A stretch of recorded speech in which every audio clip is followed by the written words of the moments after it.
ঘুম থেকে উঠেই দেখি আমার ঘরে কুকুরের গু ছুঁড়ে মারা হলো।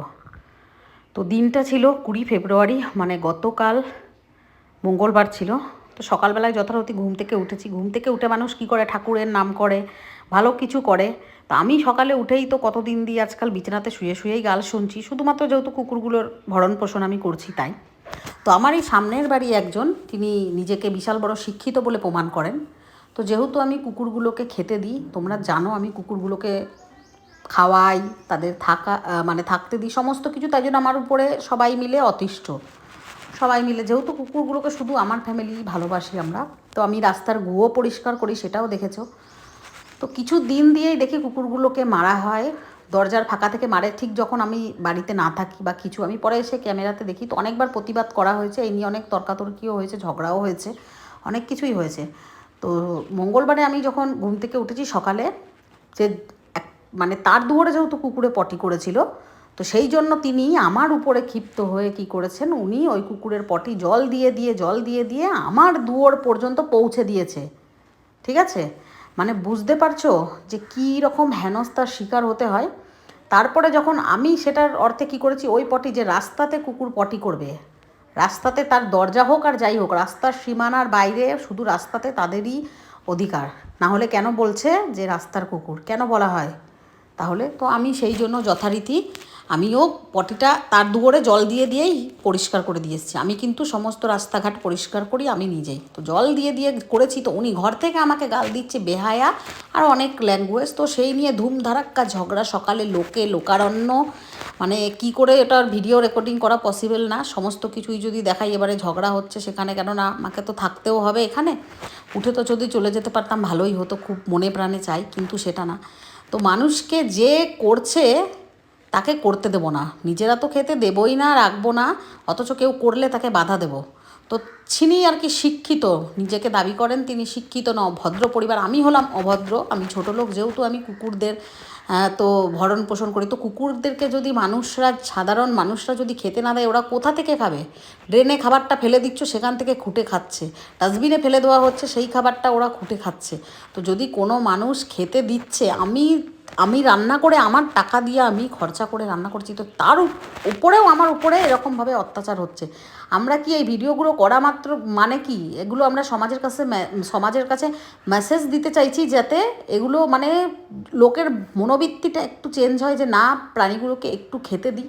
ওরা কোথা থেকে, ওদের তো বাড়িঘর কিছুই নেই। রাস্তার কুকুর বলতে কি, তারা জন্মাবে রাস্তাতে, তাদের মৃত্যু রাস্তাতে, তারা বড় হবেও রাস্তাতে, তারা পটি করবে রাস্তাতে, রাস্তার সীমানা সম্পূর্ণ তাদের জন্য।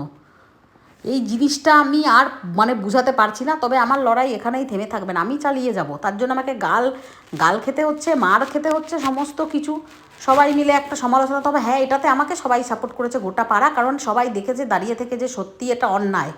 উনি ওনার দরজায় পায়খানা করেছে বলে, যেহেতু কুকুরগুলো আমি পালি, মানে ওগুলো আমি পেট থেকে জন্ম দিয়েছি এটা ধারণা, তাই জন্য ওই গুগুলো আমার ঘরে ফেলা হবে। তো এইরকম একটা মানসিকতা নিয়ে চলছে।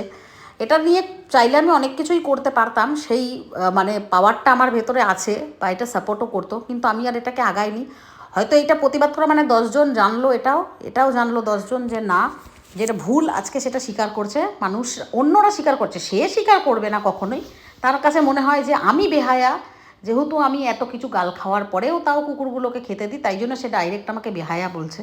তো এই হলো জগতের আমাদের এই সমাজ, এই so call society, so call সমাজ অ্যান্ড সো কল শিক্ষিত যারা নিজেদেরকে দাবি করে, প্রমাণ করে, তাদের ভেতরে এইটুকু ম্যানার্স নেই যে সুপ্রিম কোর্টের ল অনুযায়ী কোনো প্রাণীকে তার যেখানে জন্মস্থান সেখান থেকে কেউ তাকে ফেলাতে পারে না। এবং কি তিনি এটাও বলেছেন যে কুকুরগুলোকে গিয়ে পরে মানে গাড়িতে করে তোলা করাবে। তো কোন আইন আছে যে আজ পর্যন্ত যে কুকুরকে তুলে নিয়ে যাবে বিনা কারণে? আমার পাড়ার কুকুর আজ পর্যন্ত কাউকে একটা মানে আঁচড় শুদ্ধ দেয়নি। এত ভদ্র আমাদের পাড়ার কুকুরগুলো, তারা শুয়ে থাকে, কোথায় শুয়ে থাকে? আমার দুয়ারে, আমার দরজায়, রাত্রেবেলায় আমার ঘরে থাকে, আমি খেতে দিই, মানুষ করছি। তো এটাই আমার হয়তো অপরাধ হয়ে গেছে, জানি না।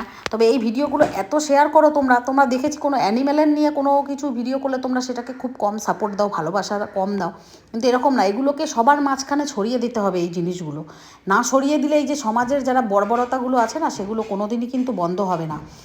শুধু কুকুর বলে না, যে কোনো প্রাণী, পাখি বলো, আমি পায়রাদেরকে খেতে দিই, আমি পাখিদেরকে খেতে দিই, আমি গরু আসে আমার দুয়ারে, গরু খুব একটা সবসময় থাকে না, গরু আসলে তাকে রুটি দিই, বালতিতে করে জল লাগিয়ে দিই, যতটুকু আমার সামর্থ্য। আমি জানি না প্রাণীদের প্রতি আমার একটা, মানুষের জন্য আমার এতটা টান আমি ফিল করি না, এটা অনেস্টলি।